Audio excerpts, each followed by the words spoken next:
आज हम बात करेंगे समाजशास्त्र बीए प्रथम वर्ष समाजशास्त्र प्रथम प्रश्न उत्तर के टॉपिक समाजशास्त्र की प्रकृति के बारे में। समाजशास्त्र की प्रकृति के बारे में समाजशास्त्रियों में या सामाजिक विज्ञानियों में अलग अलग विचार प्रस्तुत किए हैं। कुछ विद्वान ये मानते हैं कि समाजशास्त्र की प्रकृति वैज्ञानिक नहीं हो सकती है। हालांकि समाजशास्त्र के प्रवर्तक या father of sociology August Comte ने समाजशास्त्र की प्रकृति को वैज्ञानिक माना और तो उन्होंने तो इसे विज्ञानों की रानी भी कहा है। और इस विषय को समाजशास्त्र को विज्ञान बनाने में दुर्खीम, मैक्स वेबर, परेटो इत्यादि ने भी महत्वपूर्ण प्रयास किए। समाजशास्त्र की प्रकृति वैज्ञानिक है या नहीं है, इस बात की चर्चा करने से पूर्व हमें थोड़ा सा ये समझ लेना चाहिए कि विज्ञान क्या है। वास्तव में विज्ञान के बारे में, के अर्थ के बारे में काफी भ्रांतियां हैं। कुछ लोग मानते हैं कि प्रयोगशाला ज्ञान है वो विज्ञान है, जबकि वास्तव में ऐसा नहीं है। कुछ लोग ये मानते हैं कि विषय वस्तु है वो विज्ञान का आधार है, सब्जेक्ट मैटर है वो विज्ञान का आधार है। कुछ लोग तकनीक को यानी उपकरणों को, जैसे कंप्यूटर, पंखा या इंजन, इनको ही विज्ञान मानते हैं, जबकि वास्तव में ये विधियां हैं जो विज्ञान के आधार पर विकसित की गई है। तकनीक या उपकरण विज्ञान नहीं है। तो वास्तव में विज्ञान क्या है? विज्ञान सिर्फ व्यवस्थित और क्रमबद्ध ज्ञान भी नहीं है, बल्कि वैज्ञानिक पद्धति द्वारा जिस ज्ञान को, जो क्रमबद्ध और व्यवस्थित ज्ञान प्राप्त किया गया है वैज्ञानिक पद्धति के द्वारा, उससे हम विज्ञान कहते हैं। तो निष्कर्षतः हम कह सकते हैं कि विषय वस्तु, सब्जेक्ट मैटर विज्ञान नहीं है, विज्ञान का आधार नहीं है, बल्कि वैज्ञानिक पद्धति द्वारा क्रमबद्ध और व्यवस्थित जो ज्ञान प्राप्त किया जाता है उसको हम विज्ञान कहते हैं। वैज्ञानिक पद्धति क्या है? वैज्ञानिक पद्धति में हम तथ्यों का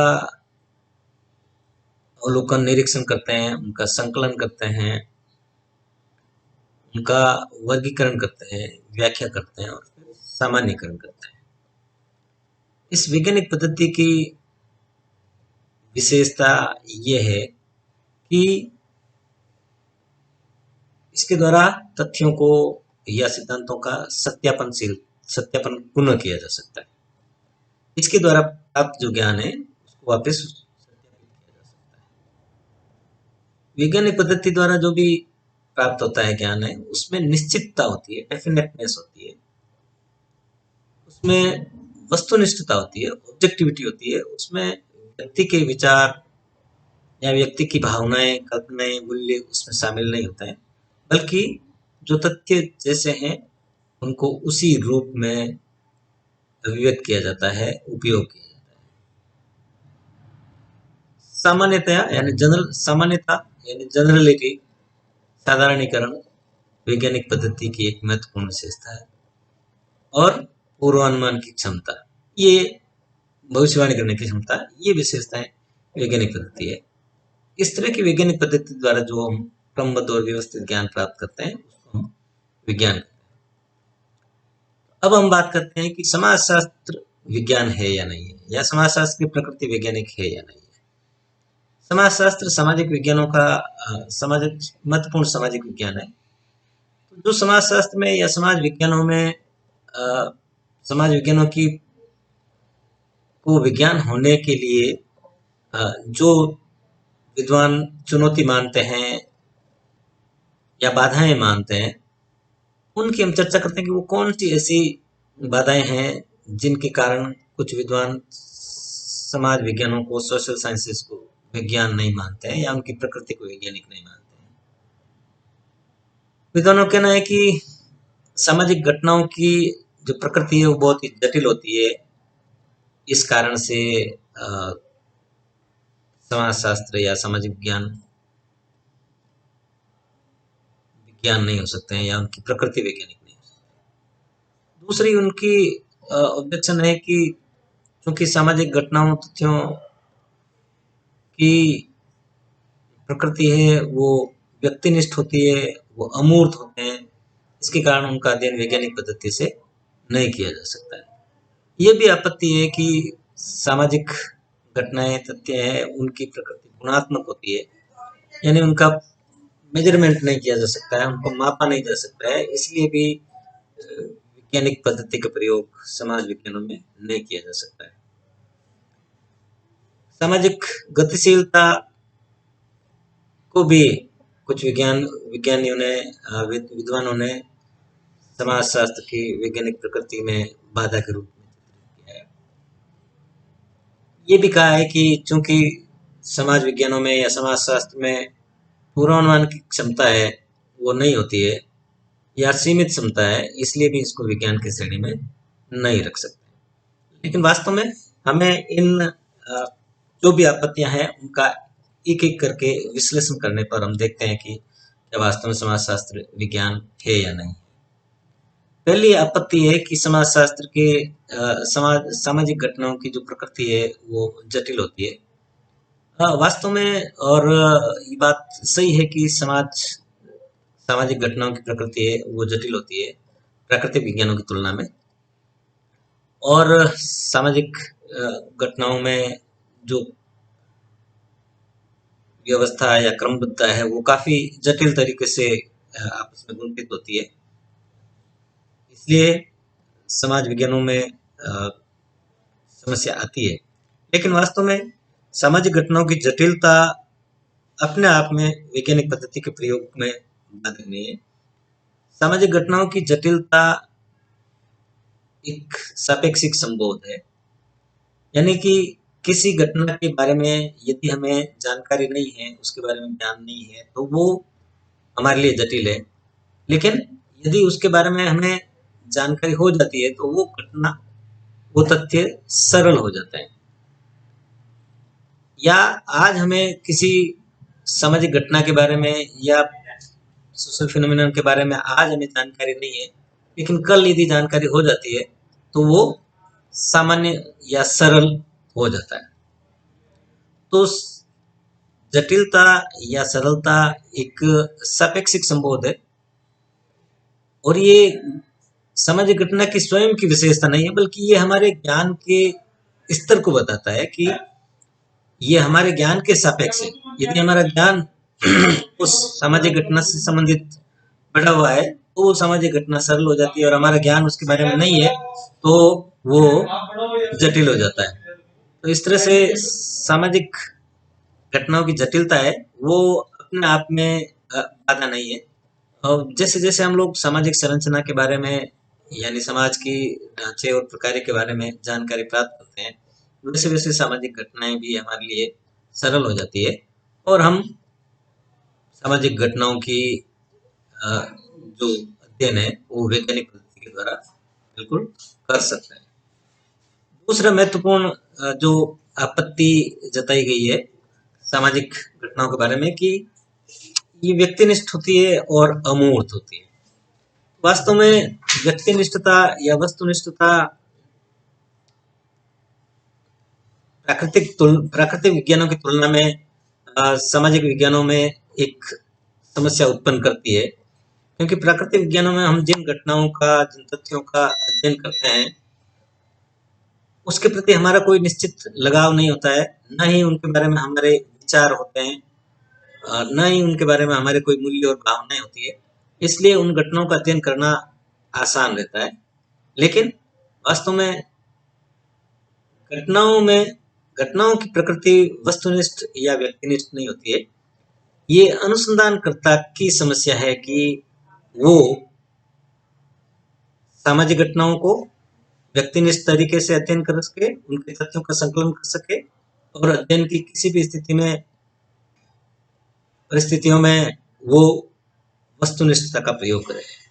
यदि अनुसंधानकर्ता प्रवीण है, चतुर है, परिपक्व है, तो निश्चित तौर पर हम उन सामाजिक विषयों, घटनाओं का अध्ययन भी बिल्कुल वस्तुनिष्ठता से कर सकते हैं और करते भी है, जिनके प्रति हमारे स्वयं के या अनुसंधानकर्ता के विचार, भावनाएं या इमोशंस उससे जुड़े हुए होते हैं, उसके बावजूद तो घटनाओं की खुद की प्रकृति व्यक्तिनिष्ठता या वस्तुनिष्ठता की नहीं है, बल्कि ये अनुसंधानकर्ता से जुड़ी हुई चीज है। और निश्चित तौर पर जो अनुसंधानकर्ता प्रोफेशनल होता है वो उन घटनाओं का अध्ययन वस्तुनिष्ठ तरीके से करता है। दूसरा बिंदु लिया गया है कि सामाजिक घटनाओं की जो प्रकृति है वो अमूर्त होती है। इस आपत्ति को किसी सीमा तक हम सही नहीं मानते हैं। जैसा कि लुनबर्ग ने कहा है कि प्रथाएं, परंपराएं, मानवीय व्यवहार काफी हद तक निरीक्षण योग्य है और हम उनका वैज्ञानिक पद्धति के द्वारा अध्ययन करते हैं। दूसरी बात यह है कि तथ्यों की मूर्तता या अमूर्तता अध्ययन पद्धति को तय नहीं करती है, निश्चित नहीं करती है। प्राकृतिक विज्ञानों में भी यदि तथ्य मूर्त हैं तो भी वैज्ञानिक पद्धति का ही प्रयोग किया जाता है और अमूर्त है तो भी वैज्ञानिक पद्धति का ही प्रयोग किया जाता है। तो वास्तव में तथ्यों की मूर्तता या अमूर्तता वैज्ञानिक पद्धति को बाधित नहीं करती है, बल्कि ये इस आधार पर तय होता है कि हमारी अध्ययन पद्धति है या अध्ययन विधियां है वो कितनी विकसित है। यदि समाज विज्ञानों की अध्ययन विधियां है वो अत्यंत विकसित है तो निश्चित तौर पर जो अमूर्त तथ्य है उनका अध्ययन भी हम वैज्ञानिक पद्धति के द्वारा कर सकते हैं। और वास्तव में प्राकृतिक विज्ञानों में जैसा हम लोग देखते हैं कि गुरुत्वाकर्षण बल है वो अमूर्त है, लेकिन उसका अध्ययन वैज्ञानिक पद्धति के द्वारा ही किया जाता है। तो मूर्तता या अमूर्तता, तथ्यों की मूर्तता या अमूर्तता वैज्ञानिक पद्धति के प्रयोग में बाधक नहीं है। एक और आपत्ति समाज विज्ञानों के वैज्ञानिक प्रकृति की होने में जो विद्वान बताते हैं, प्रस्तुत करते हैं, वो ये है कि सामाजिक घटनाओं की गुणात्मकता। निश्चित तौर पर प्राकृतिक विज्ञानों में जो तथ्य हैं या जो घटनाएं होती है उनकी प्रकृति परिमाणात्मक होती है, यानी कि उनको हम माप सकते हैं, उनका हम परिमाण में उनको प्रस्तुत कर सकते हैं। जबकि समाज विज्ञानों की भी जो घटनाएं हैं उनको उनकी प्रकृति है वो गुणात्मक होती है, उनका मेजरमेंट या उनका परिमाणात्मक आकलन काफी मुश्किल होता है। लेकिन वास्तव में ये बात पूर्ण रूप से सही नहीं है कि विज्ञान के लिए सिर्फ परिमाणात्मक तथ्यों की आवश्यकता होती है। वास्तव में विज्ञान है वो परिमाणात्मक और गुणात्मक दोनों तथ्यों का अध्ययन या दोनों तरह की घटनाओं का अध्ययन वैज्ञानिक पद्धति के द्वारा ही करता है। विज्ञान को अपनी व्याख्या के लिए गुणात्मक तथ्यों की भी आवश्यकता होती है। साथ ही साथ ये बात भी सत्य है कि समाज विज्ञानों ने वर्तमान में बहुत सारी ऐसी प्रविधियां विकसित कर ली है जिसके आधार पर हम उन गुणात्मक घटनाओं को भी परिमाणात्मक रूप में प्रस्तुत कर सकते हैं। ऐसे बहुत सारे स्केल्स विकसित हुए हैं जिनके आधार पर हम गुणात्मक घटनाओं को परिमाणात्मक रूप में प्रस्तुत कर सकते हैं, आंकड़ों के रूप में प्रस्तुत कर सकते हैं। तो सामाजिक घटनाओं की जो गुणात्मक प्रकृति है वो समाज विज्ञानों में वैज्ञानिक पद्धति को प्रयोग करने में बाधक नहीं। एक महत्वपूर्ण आपत्ति ये भी जताई जाती है कि सामाजिक घटनाओं की प्रकृति है वो काफी गतिशील होती है, उनकी परिवर्तनशीलता काफी अधिक होती है। इस कारण से भी वैज्ञानिक पद्धति का प्रयोग हम लोग समाज विज्ञानों में नहीं कर सकते हैं। लेकिन वास्तव में हम लोग देखते हैं कि सामाजिक घटनाएं सिर्फ गतिशील नहीं होती है, बल्कि प्राकृतिक विज्ञानों में भी गतिशीलता होती है उन घटनाओं में। फिर भी उनका अध्ययन वैज्ञानिक पद्धति के द्वारा ही किया जाता है। दूसरी बात ये भी है कि सामाजिक घटनाओं की जो गतिशीलता है वो हैफेजार्डली नहीं होता है, उसमें भी एक व्यवस्था होती है, क्रमबद्धता होती है, निश्चितता होती है। और उस क्रमबद्धता और व्यवस्था और निश्चितता को हम आ, उसका पता लगा सकते हैं, वैज्ञानिक पद्धति द्वारा उसका अध्ययन कर सकते हैं। दूसरी बात यह है कि सामाजिक घटनाओं की जो गतिशीलता है या परिवर्तनशीलता है वो इतनी भी तेज नहीं होती है कि घटनाएं तुरंत ही अपनी प्रकृति को बदल दे। हम लोग देखते हैं कि हमारे यहाँ समाज में जो प्रथाएं परंपराएं हैं वो कितनी धीमे तरीके से उनमें बदलाव आता है। तो सामाजिक घटनाओं की गतिशीलता वैज्ञानिक पद्धति के प्रयोग को बाधित नहीं करती है। अंतिम महत्वपूर्ण जो आपत्ति विद्वान करते हैं कि समाजशास्त्र में विज्ञान का प्रयोग, वैज्ञानिक पद्धति का प्रयोग नहीं किया जा सकता है या समाजशास्त्र की प्रकृति वैज्ञानिक नहीं हो सकती है, वो ये है कि इसकी पूर्वानुमान की सीमित क्षमता। वास्तव में पूर्वानुमान की क्षमता प्राकृतिक विज्ञानों में अधिक है, समाज विज्ञानों में कम है। निश्चित तौर पर प्राकृतिक विज्ञानों की जो प्रकृति है, प्राकृतिक विज्ञानों की घटनाओं की जो प्रकृति है वो सामाजिक घटनाओं की प्रकृति से अलग है। उनमें परिवर्तनशीलता होती है, लेकिन पूर्वानुमान की क्षमता है वो हमारे विकसित अध्ययन पद्धति पर निर्भर करती है। तो निश्चित तौर पर पूर्वानुमान एक निश्चित परिस्थितियों में किया जाता है और यदि उन परिस्थितियों में कोई मूलभूत अंतर आता है तो हमारी जो भविष्यवाणी है वो गलत साबित हो जाती है। ये जो समस्या है पूर्वानुमान की या भविष्यवाणी की गलत साबित होने की समस्या, ये सामाजिक विज्ञानों में भी है, साथ ही साथ प्राकृतिक विज्ञानों में भी है। तो वस्तुतः पूर्वानुमान की क्षमता और या पूर्वानुमान की सही या गलत होने की जो संकेतक है वो दोनों वास्तव में अलग अलग है। समाजशास्त्र में भी चूंकि निश्चित परिस्थितियों में जो अध्ययन किए जाते हैं उनके आधार पर भविष्यवाणी की जा सकती है और की भी जाती है, लेकिन यदि उन परिस्थितियों में कोई अंतर आ जाता है तो निश्चित तौर पर वो भविष्यवाणी पूर्ण रूप से सही नहीं भी साबित हो सकती है। तो इस तरह की ये जो समस्या है ये प्राकृतिक विज्ञानों के सामने भी उपस्थित होती है, लेकिन फिर भी प्राकृतिक विज्ञानों में वैज्ञानिक पद्धति का प्रयोग बिल्कुल संभव है और उसी तरह से प्राकृतिक विज्ञानों की भांति भी समाजशास्त्र में भी या समाज विज्ञानों में भी वैज्ञानिक पद्धति का प्रयोग संभव है। तो ये जो हमने विश्लेषण किया है वो विश्लेषण इस बात का